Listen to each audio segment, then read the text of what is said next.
Alright, we have some major balance changes coming to Kill Team. So first I want to go over the big overarching changes to Kill Team as a whole, and then dive into the individual balance for the factions. So let's dive into it. The first major change is not something I was expecting, but I think it's something we all kind of knew was coming. We now have replacement lists. What this means is as we get a new Kill Team, they aren't just another way to play that faction, they're now going to replace the one that was there before it. So the three examples they gave is Hunter Cadre is going to be replacing Forge World, War Coven is replacing Thousand Suns, and then when we get this new Harlequin team, it's going to be replacing the one in the Compendium. So we all knew that the new White Dwarf Kill Teams were just better than the ones in the Compendium. You'd almost never see a Compendium team in a tournament if it had a new shiny White Dwarf version of it.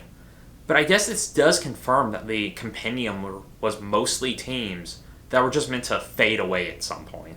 So I'm not crazy that the rules we have right now for a lot of these teams are not going to last. The Compendium was just kind of a temporary placeholder. And I talked to my brother-in-law about it this morning, and he was not happy that we're just getting rid of the old teams. And I agree with that, but to play devil's advocate, it does mean we're getting constantly updated teams, and the new teams are more interesting. So I think what we all really want is the old teams to still be an option, but no, for tournaments, the new ones are going to be used. I don't need the old Compendium teams and the new ones to be perfectly balanced with each other. I think what Games Workshop meant here was that for tournament and matched play, only use White Dwarf. It was strange that they worded it like it was a recommendation and that it was only for some matches, but then put it in there like it's a new rule. I'm not entirely sure what to make of that. Hopefully we get some clarification on it soon. The other overarching rule change is that now you can only activate 2 operatives in a row. So if you've activated 2 operatives, no matter what the rules say, your opponent either gets to activate or perform Overwatch depending on what's relevant at the time. So from a game design perspective, I think this is a good thing. You never want players to go too long without doing something. That was one of the big bonuses of the new Kill Team compared to the old, is the alternating activations. But if you have a team like Pathfinders where you can just chain activations, it makes it where one of the players just doesn't do anything for a while, and that's not fun. You want to keep the flow of the game going. So overall, I think this is a good move. Alright, so those are the big changes. Now we're going to look at the faction-specific stuff. And we're going to start with Pathfinders, who were the number 1 team, but they're getting some pretty hard nerfs here. So the first big nerf is to deploy a worthy cause. This is the one that let them chain activations together.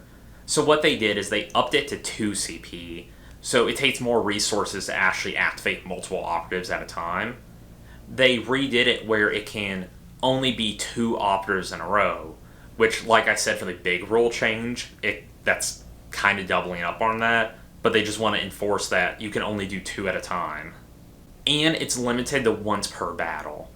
I think they were kind of freaked out by how much this was being abused, because this is a pretty big nerf. You would think with the 2 CP, they wouldn't have added the once per battle. So basically there's only going to be one time they can do this, and they'll have to have the CP to do it. So the Pathfinder Grenadier is also getting a decent nerf. This model normally got a bunch of grenades for free, and it had the ability where if a grenade was limited, which means you can only use it once per battle, this model could actually use it twice. So it was pretty easy to spam grenades with this guy. But they took away the ability where he can use it twice. So now for each limited grenade, it is just once per battle like any other operative. And the final nerf to Pathfinders is on their marker light ability. If you had the 5 up, what it normally would do is whatever operative was marked was always treated as having an engage order as far as actually shooting it goes. Now, that doesn't apply if it's behind heavy terrain. So this team having 3 nerfs to them is probably going to be pretty impactful as far as the tier list goes. I still think they're going to be one of the better shooting teams. That is what they do. I think they were mostly trying to target stuff that was abusable on the team. So it would be interesting to see where they actually place now. The Commando Orcs got a pretty basic nerf. their dynamite is now only one per team, which I always took it, but I only ever took one, so I'm not going to notice the difference, and that's the main team I played. Alright, so now let's look at the buffs, and the big one that everybody's going to be talking about is the Space Marines and Grey Knights can now take one additional operative, unless you're running Scouts or Tactical Marines. Okay, so I'm going to stay on this one for a minute. I'm really happy that they got a buff. Space Marines are like the poster child of Warhammer. They should be a strong team. So I'm really happy about that, and I'm especially happy that Deathwatch can run one more model now, because I think the Xenos hunting Space Marines in black armor is just awesome. I love their lore. So I'm happy they're actually relevant now, or at least I think they're going to be. The thing that threw me off with it, though, is how they did it. By just adding an additional model. Because as far as balance, that's not a bad way to do it. You just add one more model, you're not changing anything up. You basically know what it's going to do.